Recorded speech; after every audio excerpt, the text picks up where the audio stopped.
Good evening and welcome to the Italian Impact Podcast. I am your co-host, Steve Mancini, and as always, I am joined by, I wanted to say the lovely Claudio. You can. I can see myself in the monitor. Claudio Relsano, always good to be on the show, Steve. Claudio, again, I welcome you back as always. Great to be back. Great co-host, And we got a lot of good banter happens before and after the show, but it's always better, I think, when it happens on the show.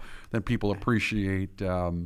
It's not just the Ed McMahon and who was it, Johnny Carson? And he would go, I still watch that. I do too. The crazy thing is it'll say the date of the show. Oh, I feel so. November 1st, 1981. And I used to watch that back. I was in high school. I was a senior. And it's like, damn, I'm old. My God, I'm old. Yeah, no, 2 years ago. But I don't. Years ago. But it's not just okay. I tell a joke, you just go yes. I know he made a nice chunk. He made a lot of money. Long story short, I was supposed to do a show for an NBC affiliate here in Pittsburgh, and I was supposed to do the show, find the guests, sponsors, everything, and then my co-host, who I'll tell you who it is later, all he was supposed to do was laugh and say, "Okay, Claudio, we have to break to commercial." And I said, "That's okay." But he wanted half the cut. Oh, hell no. he wanted the same cut. And what the hell? Go ahead, take it all. Yeah, I can do that. By the way, I mean I like to audition for I want to audition for the sidekick. Yes, but there isn't a sidekick anymore. No, not like that. There's not even. You know what? We're gonna have this conversation with our guest because he is somebody who's on that side of the country. Yeah. But we're going to talk about that because that's I do one think of my questions today versus yesterday. There you go. Ahead. Because some of the entertainment is very different. We're going to talk about his work, which is we'll get into that in a minute. But let's just say it was enlightening to me. Okay. But we'll talk about that. But with that being said, as everyone knows, Claudio and I love to jump right into the guests because maybe they are here for us, Claudio, but my gut tells me they're here for the guests. So we've got a wonderful guest today, Rich Martini. He is a film producer, screenwriter, director, journalist, and an author. And Rich recently sent me a copy of his book, which I am almost getting done with it, Rich. Very eye-opening. But, Rich, welcome to the show. Wow. Grazie. Prego. And, we appreciate you coming on, taking time out of your busy schedule, of course, on the other side of the country. How's the weather over there? You know what? I'm looking out at a completely foggy afternoon, so it looks like where I grew up in Chicago, snow. But I'm in Santa Monica, so it's going to, there's the promise of sunshine at some point today. Now, tell me where you guys are. Where are you on the planet? We're in Pittsburgh. Oh, my gosh. The other side. Because of this Italian-American connection that we all have, I must tell you that my father was born in Williamsburg, Pennsylvania, and his family came over from a place called Pelos di Cadore. I'm going to be honest with you, that does not ring a bell. Where is that at? Well, you know where Venice is. If you go straight north, you run into a place called Pieve. Well, you run into Cortina d'Ampezzo, where the Alps, where the ski stuff happens. And just below that, Cadore is known far and wide as this beautiful mountain region of the Dolomites. And I'll just tell you the quick story. When I was going to school in Rome, Loyola has a campus over there, I got a postcard from my grandfather about 1975, and the show Roots was on TV. And he brought me this postcard. He said, "You must go find your roots." And he had a picture of Pelos di Cadore. And on the back of the postcard, it had a bunch of names, family members, his cousins. So I went around asking people, "Hey, where's Pelos di Cadore?" And they said exactly what you said, which is like, what? I've never heard that before. And he wrote me after that and said, it's near Venice. So I went to Venice and I asked around, "You know where Pelos is?" And they all looked at me like, wow, that sounds Greek. I have no idea. Ultimately, it was Cadore was the word that I was missing. Because that's where the painter Titian is from, Cortina, or that area, Pieve di Cadore. And so when I discovered it was this alpine village on a map that I found in the school library, I got on the next train. And I arrived in this little town in the afternoon. I'm wandering around saying, "Buongiorno," and walked out. And then I went into the only coffee shop in town, and I saw this rack of postcards, and which was funny because my grandfather bought that postcard in 1950, And it was the same postcards, right? The whole rack had the same black and white picture. This is 1975. But then I suddenly got, like nervous. Like, what am I doing? What am I going to say? The Martinis are back or something like that. So I said to the woman behind the counter, I pulled out the postcard he had sent me. I said, do you know any of these people? She looked at the card. She's looking at these names. She goes, Morto, e tutti sono morti. They're all dead. She said, aspetta, this guy at the bottom, Giovanni Battista di Martini, he's got a vegetable store around the last train out of here is in an hour. Do I really go by or do I not? Maybe I'll just buy postcards. See, I can't. Anyway, I went to the shop, and as I walk in, this woman was washing vegetables, and she looked up at me, and I said, scusi, sa dove Giovanni Battista di Martini? And she suddenly perked up and said, Tita, and out of the back room came this tall, white-haired gentleman, took one look at me and said, you're Richard Martini, welcome home. Wow. And I was like, how could you possibly know who I am? And he said, well, we heard some American was wandering around saying, buongiorno, and then you walked in and you looked just like them. And he said, and your grandfather wrote to me 6 months ago. He said, you'd be here any day. So, welcome. Yeah. And I've been going back there almost every year. If not me, my kids do. And that is our connection, Steve, because Glenn, who we have mutual, he's my cousin. I was wondering where that connection. I was wondering how he knew you. Yeah, and he's from the other side of the family. In other words, Valentino's mother, her side of the family is what Glenn is from, and the Valentino Martini family side, which, by the way, goes back to Titian. They're related to him, the painter, Tiziano Vecellio. So anyway, I have a real strong connection to what you guys are talking about, what you're doing. And when I first started being a filmmaker, and I went to USC Film School, and I was trying to find my way, I did an interview for Identity magazine, which was an Italian-American magazine in the 1980s. And I asked them if I could interview Lena Wertmuller, and they said, no, interview Giancarlo Giannini. So I just wandered onto a set in San Francisco where Wertmuller was directing Giancarlo Giannini. And I hung around for like days until I found, a publicist, and they said, yeah, sure.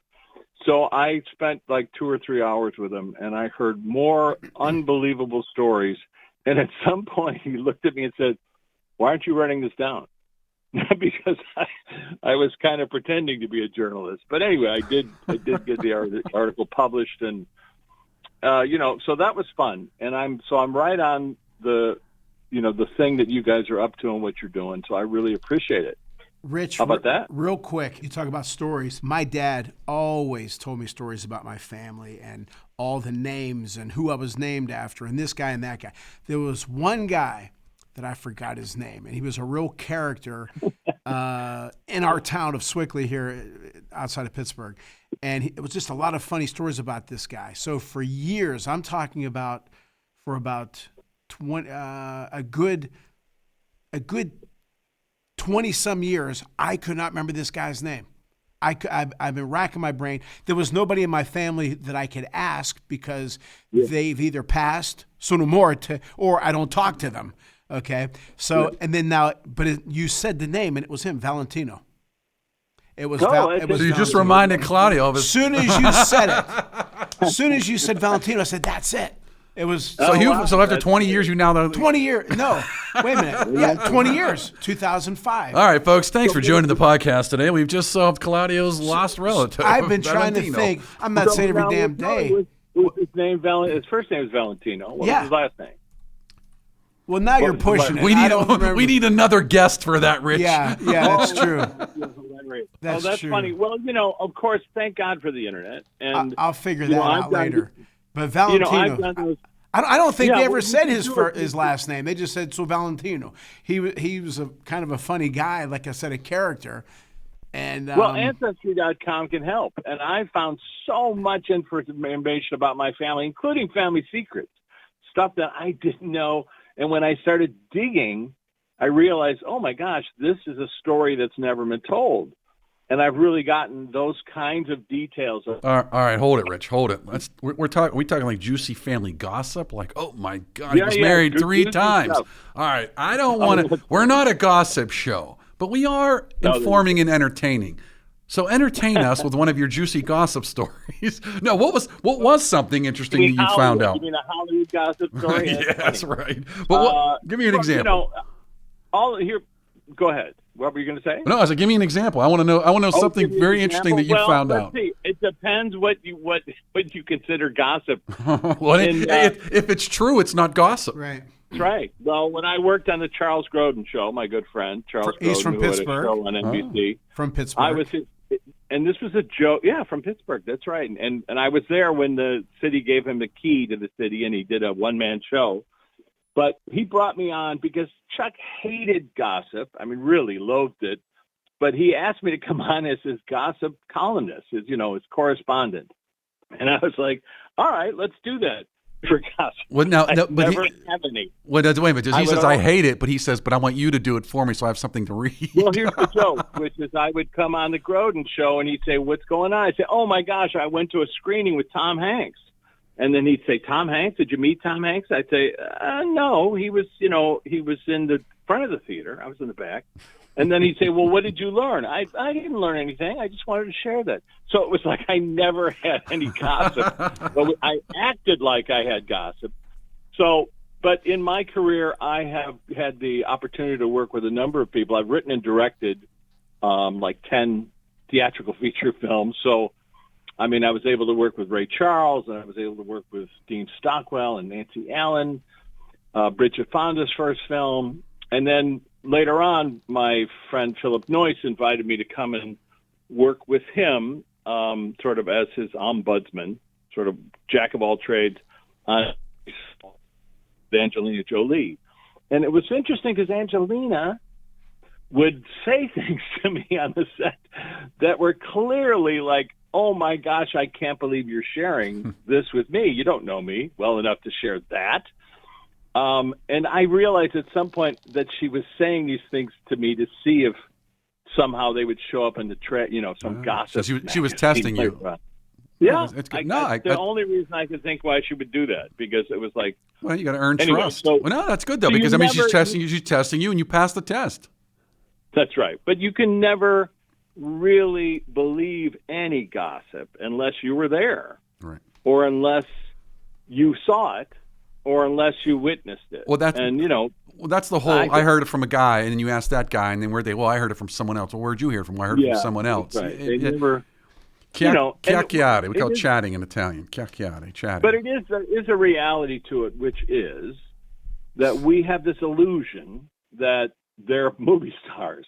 They literally are people just going to work, and then they get into the set, and somebody treats them really kindly and nicely, and they put the makeup and hair, and then they go into the rehearsal, and the director comes in, and everybody, of course, caters to them, does their kind of thing for them, and then they film them, and hopefully they remember their lines, and they say them 2 or 3 times, and then that goes off and gets edited. And it's only when you go to the cinema or watch it on TV that suddenly it's bigger than life.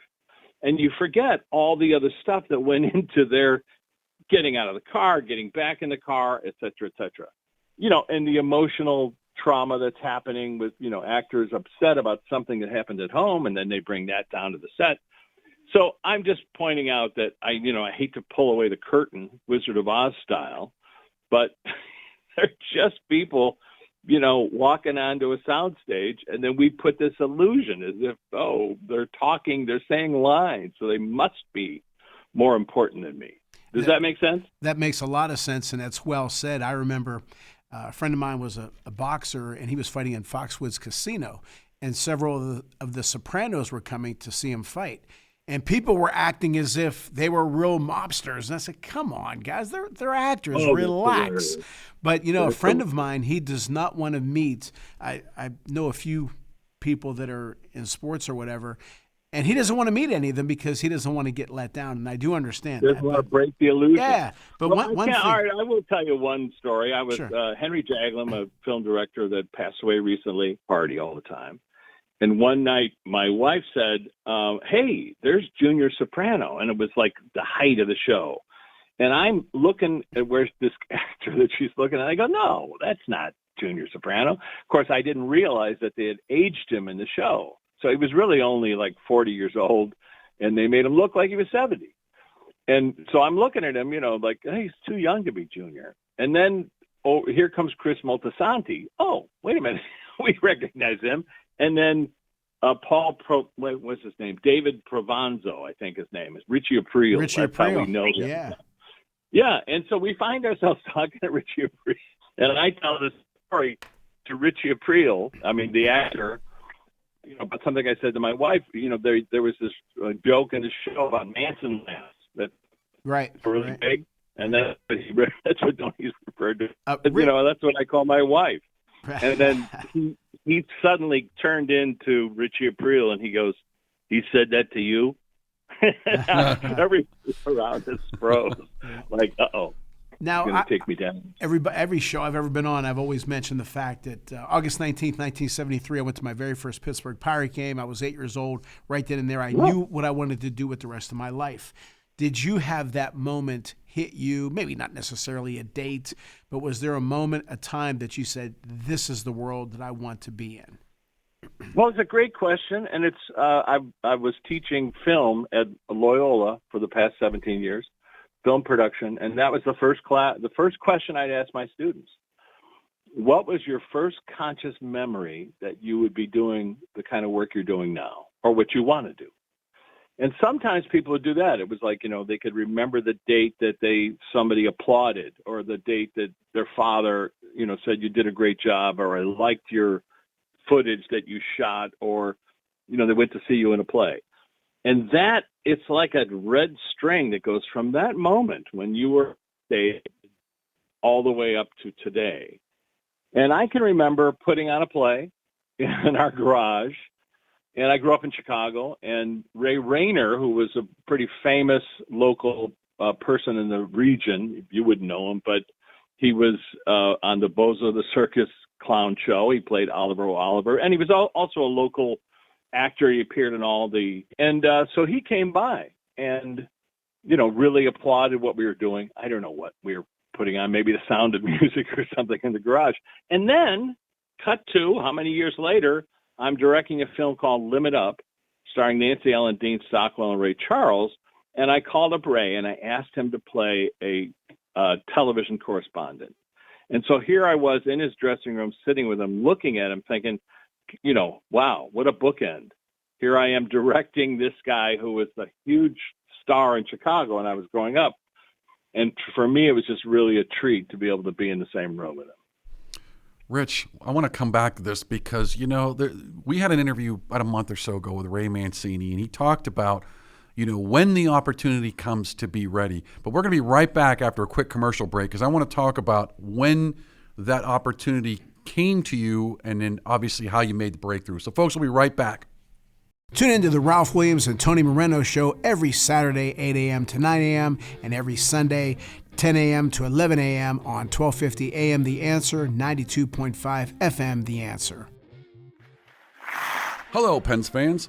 This is international award-winning filmmaker Steve Mancini inviting you to join us as we celebrate the Italian community on January 8th as the Pittsburgh Penguins take on the New Jersey Devils. This special ticket offer includes a Penguins-branded Italian Heritage hockey shirt. So don't miss out as we honor the incredible impact of our city's Italian community and celebrate their rich culture and history.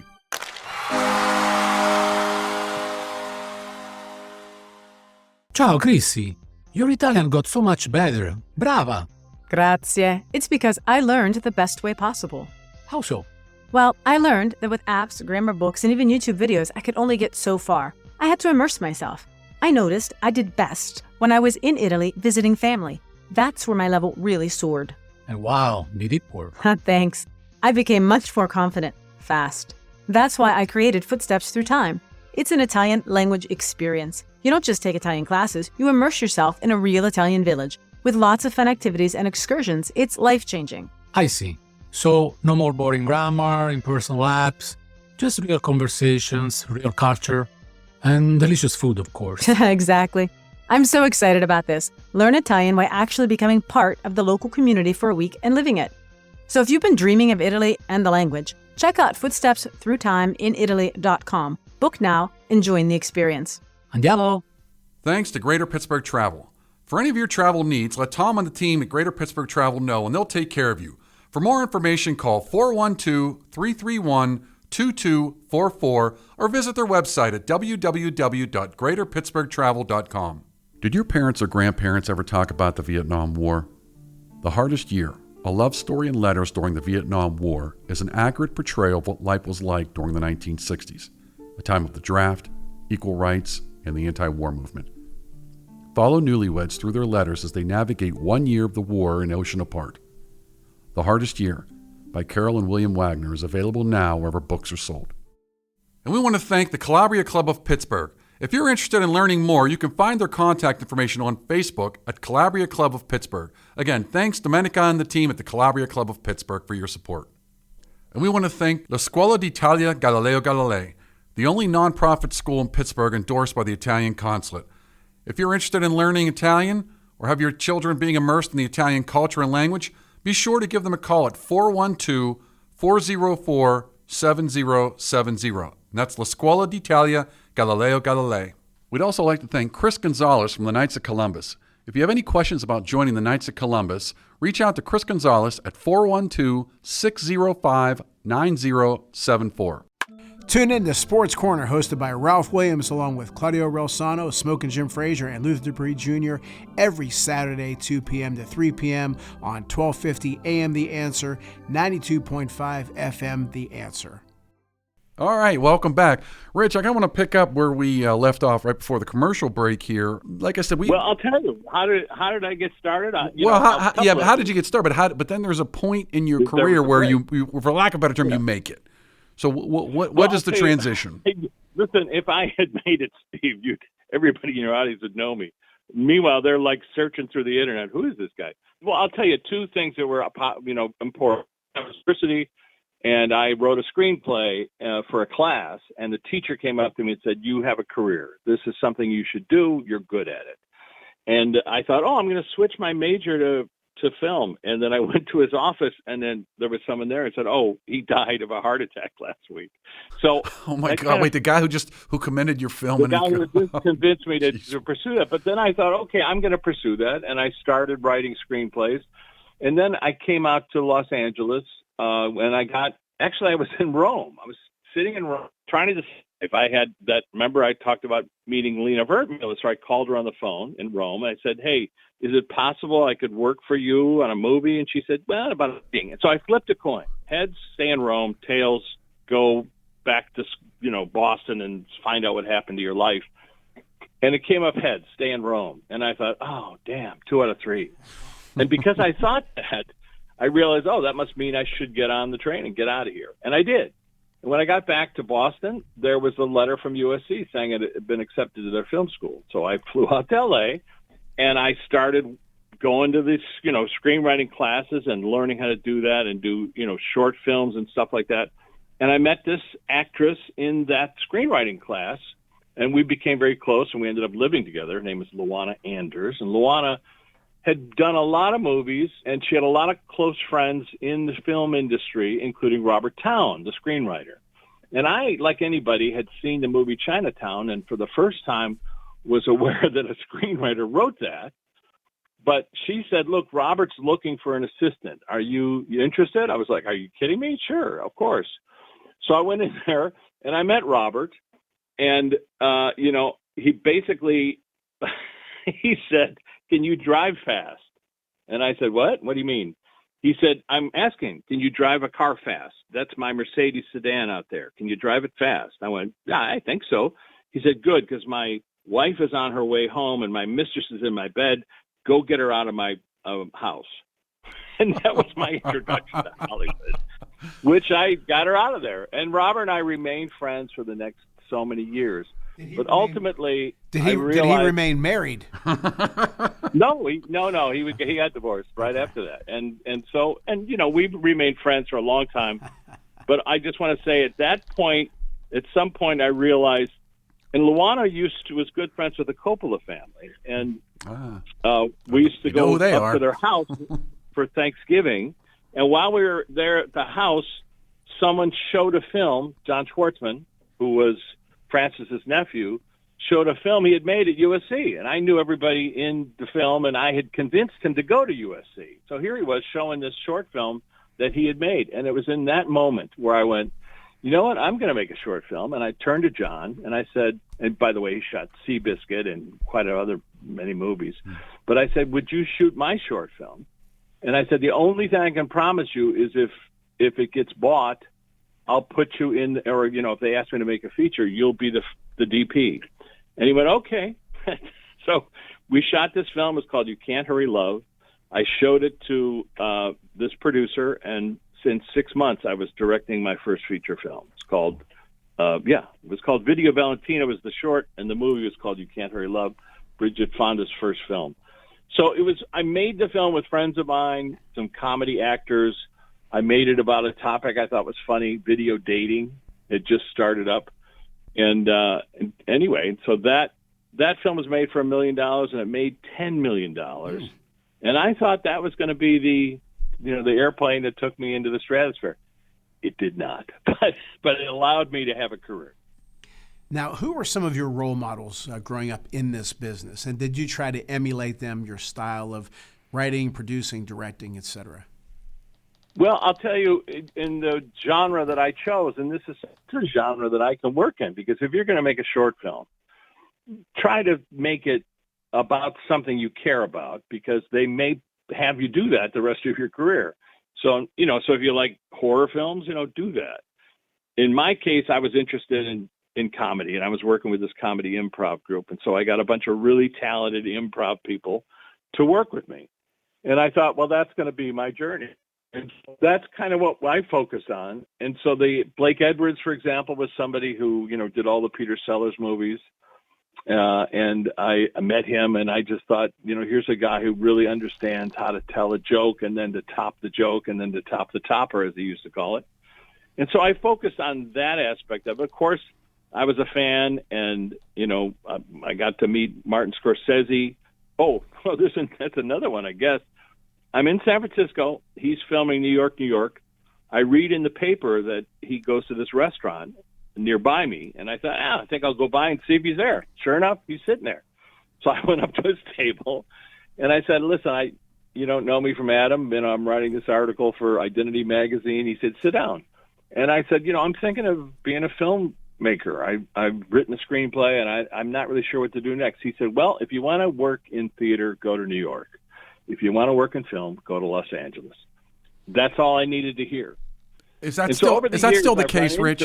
Rich, I want to cut in real quick. Is that still the case? Because it's just things like everything's getting distributed now. No, it's not. And as I tell my film students, or I used to tell them, no, your camera, your iPhone can be your instrument for making a feature film.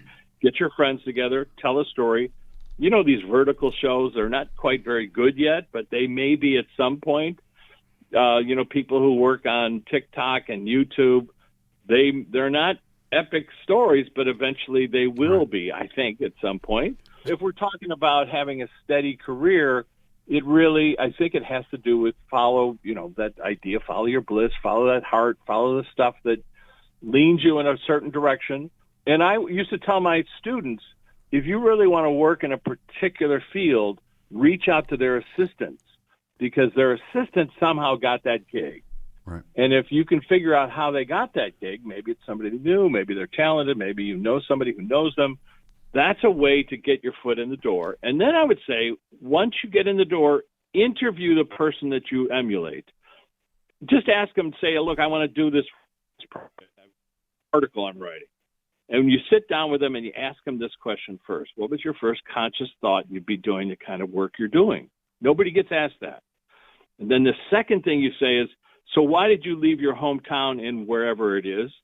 And you used to be a cheerleader, or you used to be in the band. How did you get from there to here? And the person you're talking to now realizes you've done your homework.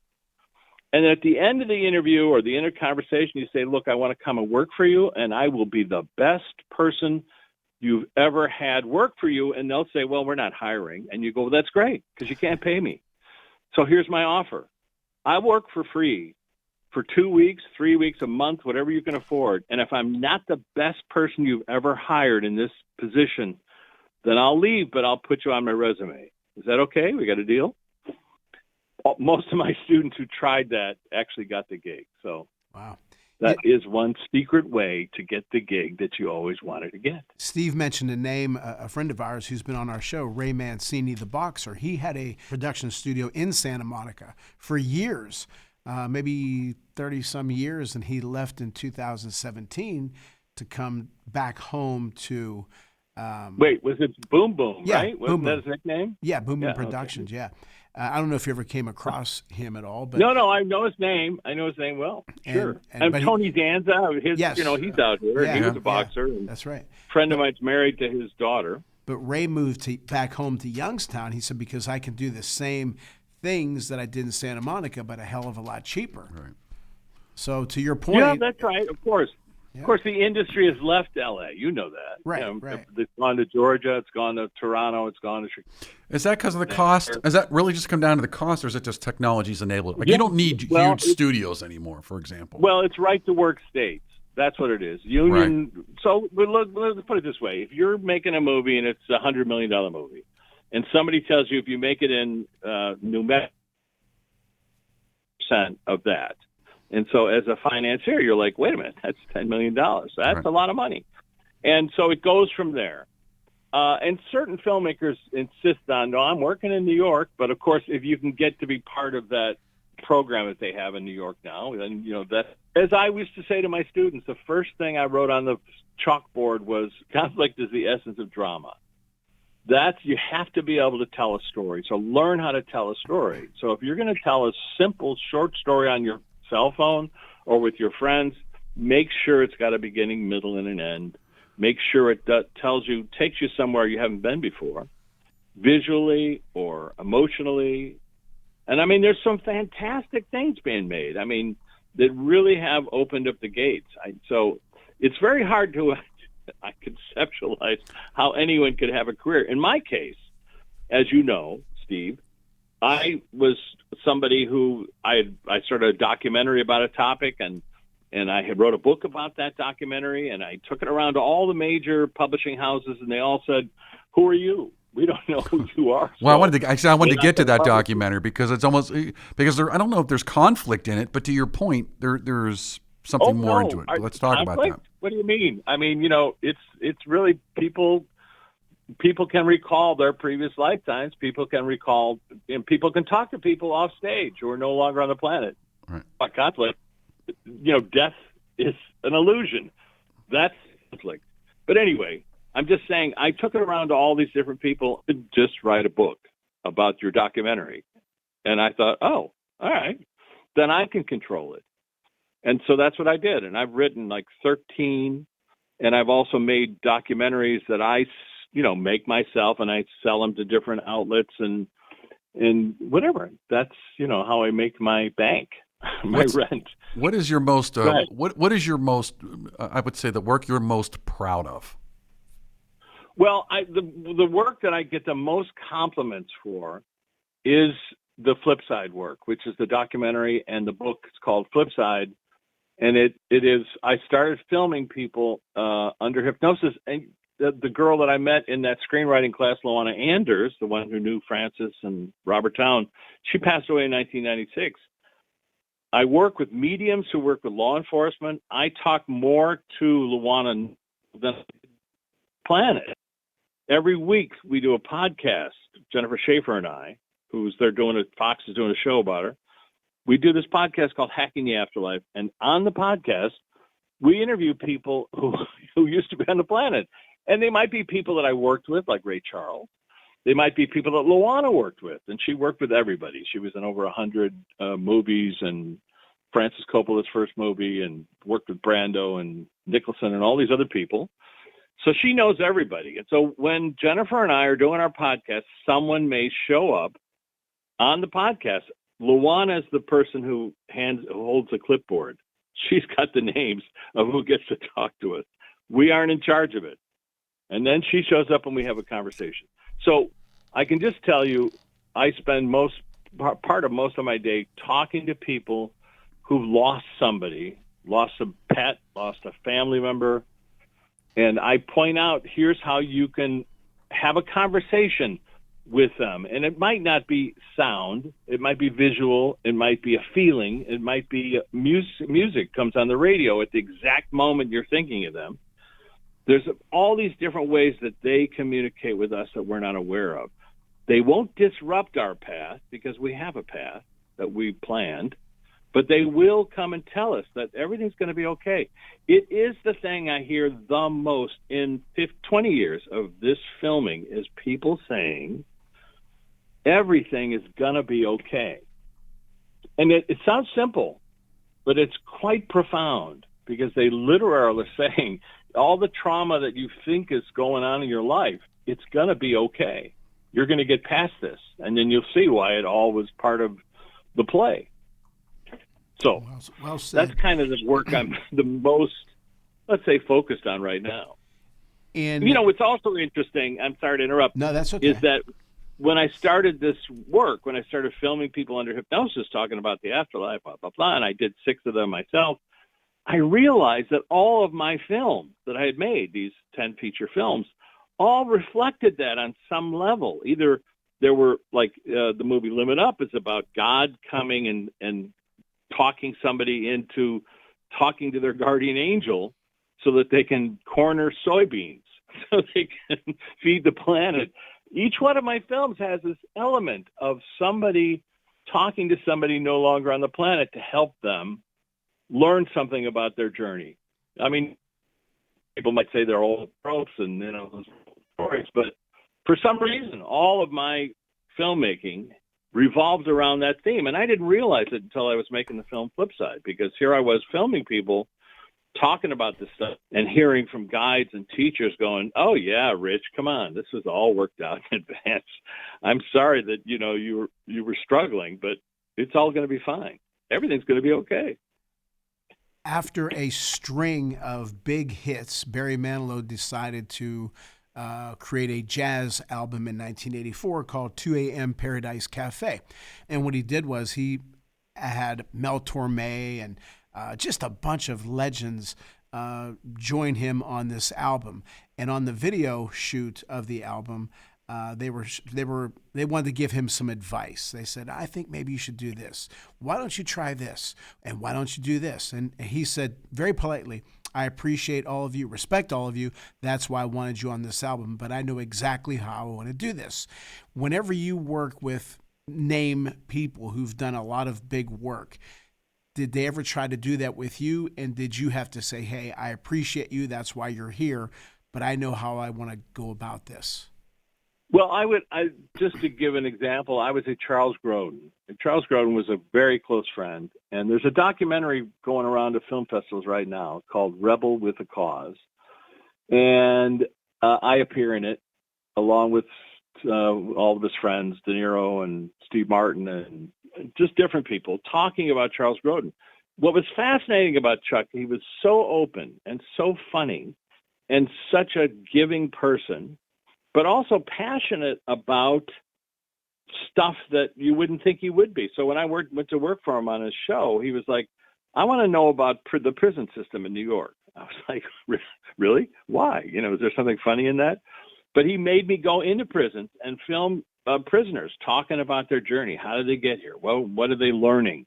Is there any way that they can, fix their lives? And then he turned that to the Rockefeller laws, which I don't know if you remember them, but it was 20 to life if you had like over a pound of pot. So these women, and Chuck focused on this, and he got the state to change those Rockefeller laws. By the way, John Oliver this past week is talking about murder felony rule, which fought and argued about a lot. It's where if you loan your car to somebody and they go and commit a crime, you can be sentenced to life in prison for giving them a car. Like you're responsible for them murdering somebody. It's insane. But John Oliver talks about it. So all I can tell you is when I met Chuck and he would say, "Now I want you to go into these prisons and interview these prisoners." And I was thinking, do I really want to do that? I want to do comedy films. But no, I went and learned. And so here was somebody who had a passionate thing, and he knew I could, I'll talk to anybody. He knew I would do that. And so he sent me into homeless shelters in New York to find out, like, what happens to somebody when they're houseless or homeless in New York. What do they have to go through? What's the gauntlet? And I could go on and on about the gauntlets that people have to go through, but it wasn't something I was aware of. But you see, sometimes when a person has a passion like Barry Manilow, and people know him for Copacabana and Bandy and all that stuff, that might not have been his passion. And eventually he got to the point at a certain age where you're like, you know what? This is what I'm doing. You want to be in my boat? Come along. This is where I'm sailing. So I think it really goes to that thing of follow your heart. Your heart knows, especially, and this is the weird thing about the flip side research. People talk about, meeting the person that they knew that they were supposed to meet, or love at first sight. And I ask a lot of people about it. I go, go to that moment to describe it. And they don't really have words for it, except this person made me feel like I was home. Like they weren't judging me. They're family. And, you think about those terms, those are all terms that require time. You have met them over time. So the point is that it's possible you have known them over time. You're just not aware of it. Rich, let me kind of we're gonna be wrapping up here, but I do want to just one last kind of final thought on that.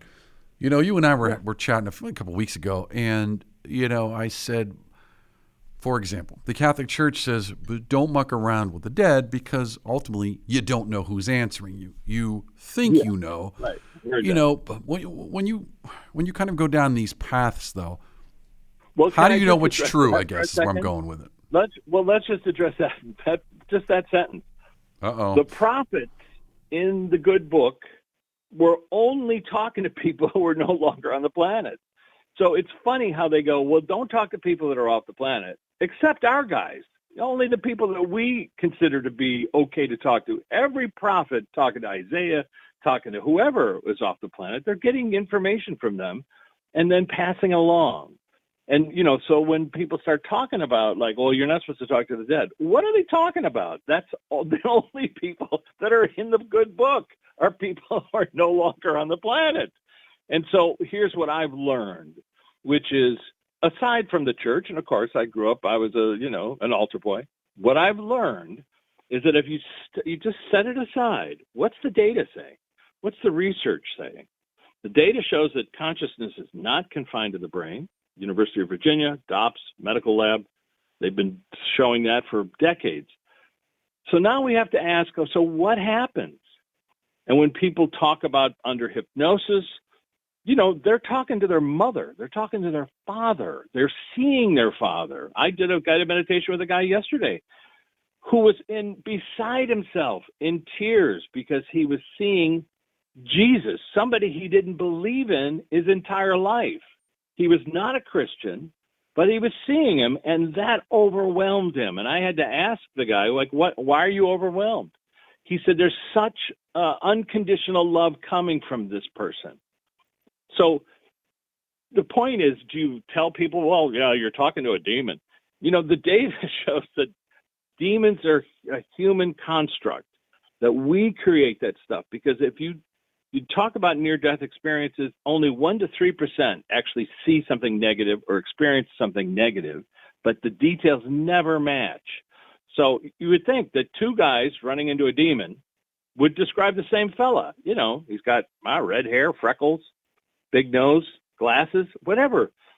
That would have to be repeated from place to place. I always find it funny when people talk about visiting hell because it's like they're a tourist. I thought when you went to hell, you weren't supposed to get out of there. But, everybody who talks about it is like, yeah, no, I saw it. And then I went home and then I was okay. It's like, I'd like to know what's the tour that you can do to take that, to get your pictures and then just step in and go, I'm not here to stay here. You do make a good point there. I will give you that one. But Rich, unfortunately, we're hitting up against the clock here. But what I'm going to do is I'm going to put the link down there in the description because I do want folks to go check it out and reach out to you because, Okay. like I said, I have my beliefs. I'm not saying I'm right. I'm not saying I'm wrong. That's the awesome thing, that we still live in a country where we can have these kinds of, fun, interesting conversations. And believe me, and by the way, I am reading your book. And again, Which one? What did you just send me? You just sent me the PDF.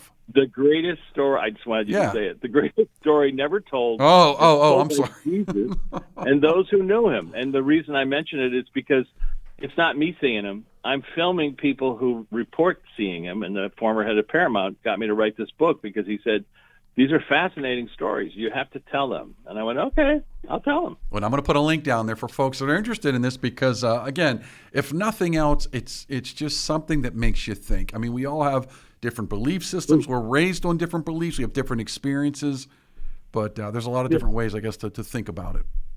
And we're not going to know till the end what's right. That's for sure. But Rich, again, I am so appreciative. In fact, you took time out of your schedule out there, especially on the West Coast. I'm sure you're just braving that 70-something degree temperature. By the way, I was in West Virginia last night. We're in November, and I got hit by a blizzard, and I'm like, it's November 10th. I'm so sorry, Don. I'm so sorry, guys. But I don't know. At least the taxes are a little lower, at least for now.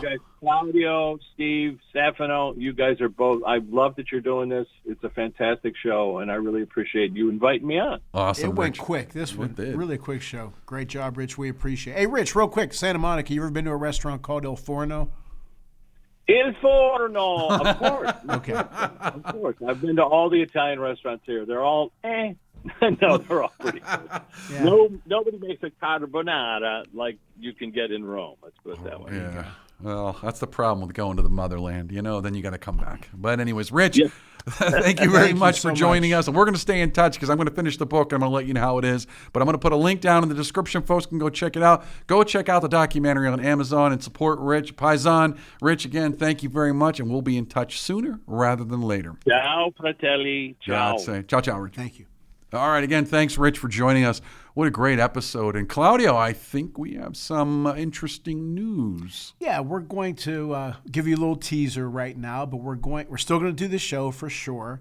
We're just going to expand our guest list, I guess the conversation will be almost about the same. When we had Mario Andretti on, Jerry Cooney, Vince Ferragamo, we didn't talk about the Super Bowl. Right. We didn't talk about one race that Andretti won. We didn't talk about any of Cooney's fights unless they used them as an example for something.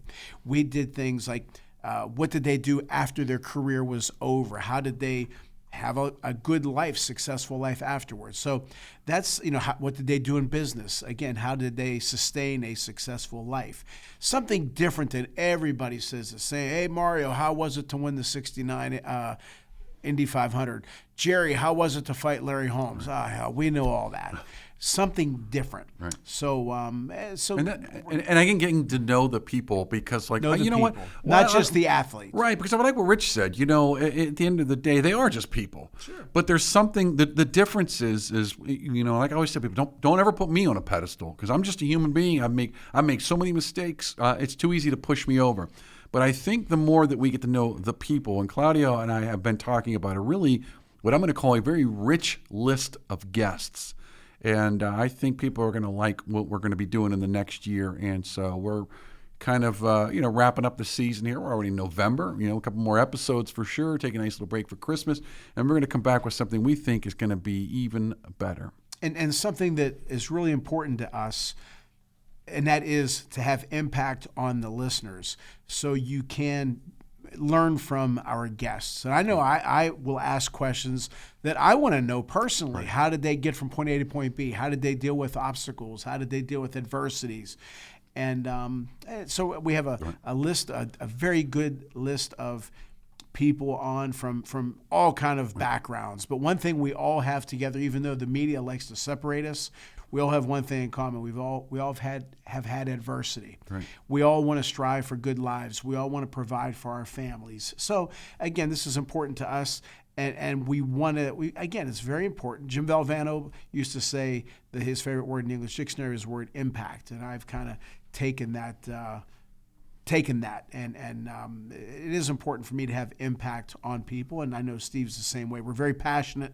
We're not scripted. We have some topics that we want to touch on, and we let it run and ask our questions, and hopefully you will all continue to follow us and enjoy us and get impact from the shows. And we got listeners all over the world. And again, I always like to thank folks. We've got to come from Canada, UK, Australia, Singapore, Russia, Ukraine, countries in Africa. We've even got some folks now, they're tuning in from the Middle East. Wow. It's crazy when you think they're all over the world. And Brazil, different countries in South America. Of course, Italy, the Paisan. But I mean, what's awesome, it's like, for you folks, if you're overseas and you're listening to us, I am just so appreciative of that. And I would love to know how you found us. Please reach out to us, email us. We would love to hear from you. Send us a note. Tell us what you think of the show, what you think of us. And we want international guests. Yeah, we've had some international guests. We'd like to do that. So if you're in another country, email us. We'd love to have somebody on the show, represent different parts of the world. I mean, there's so many people. I mean, I still can't believe how many people all over the world. We've got probably 30 countries, and I mean regular listeners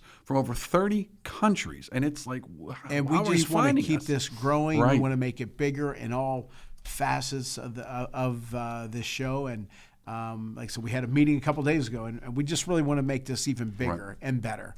And we've got a plan, folks. Yeah, we've got a plan. But Claudio, thanks again for being here, and I always give you the last word. Well, I appreciate all the listeners, Steve. Always appreciate you. Thank you. And as always, thank you, Mom and Pop. Talk to you guys soon.